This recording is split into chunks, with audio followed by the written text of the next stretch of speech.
10 মাস যাবৎ আমি এই প্রাইভেটে আসা যাওয়া করছি। এই প্রাইভেটটা আমার পরিবারের মতো হয়ে গেছে, আমার আত্মার সাথে জড়িয়ে গেছে, আমার পরিবারের সাথে বেড়ে উঠা। আর এই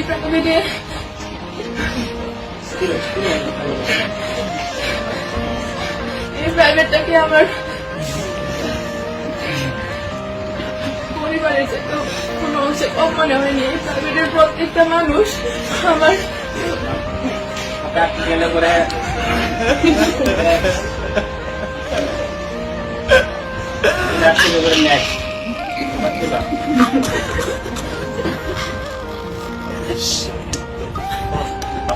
আর আমাকে সমাজকর্মের সামনে শিখাইছে যে কিভাবে নিজের লুকিয়ে থাকা প্রতিভাকে জাগিয়ে তুলতে হয়, কিভাবে স্বপ্নকে বড় করতে তুলতে হয়, নিজের প্রতিভাকে জাগিয়ে তোলার প্রেরণা জানাইছে স্যার। স্যার আমার জীবনের কিংবদন্তি, স্যার আমার জীবনে সেই সমাজকর্মী। স্যারের মাধ্যমে আমি আমার মুক্ত চিন্তাধারা ফুটিয়ে তুলতে পেরেছি।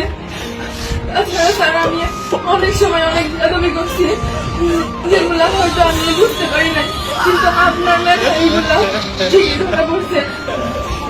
আমার বন্ধু বান্ধবদের সাথে অনেকের সাথে অনেক খারাপ ব্যবহার করে ফেলছে। ওই সময় সবাই কথা আমার দৃষ্টিতে দেখা।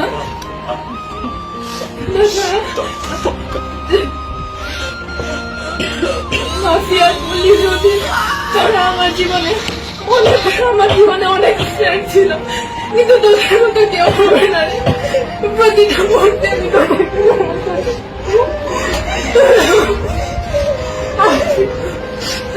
দীর্ঘ 12 বছর পড়াশোনা জীবনে অনেক স্যারের সাথে পরিচয় হয়েছে, অনেক বন্ধু বান্ধবের সাথে পরিচয় হয়েছে, কিন্তু স্বামীর স্যারের মতো কেউ হয়ে উঠতে পারিনি আজ পর্যন্ত।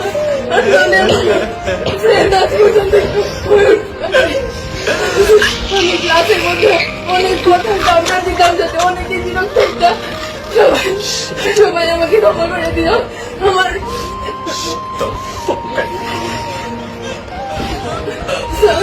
আমি সবসময় আপনার থেকে সকল ধরনের সাপোর্ট পাই আসছি। স্যারের কোনো সময় আপনাকে শুধু স্যারের চোখে না, আপনাকে আমার বড় ভাইয়ের চোখে একজন আদর্শ গাইডলাইনের চোখে দেখে আসছি। ভবিষ্যতে আমি চাই আপনার কাছে আদর্শ একজন শিক্ষার্থী হয়ে ফুটে উঠতে চাই। আমি শোনা গো, আমার খুব কষ্ট যে বলো।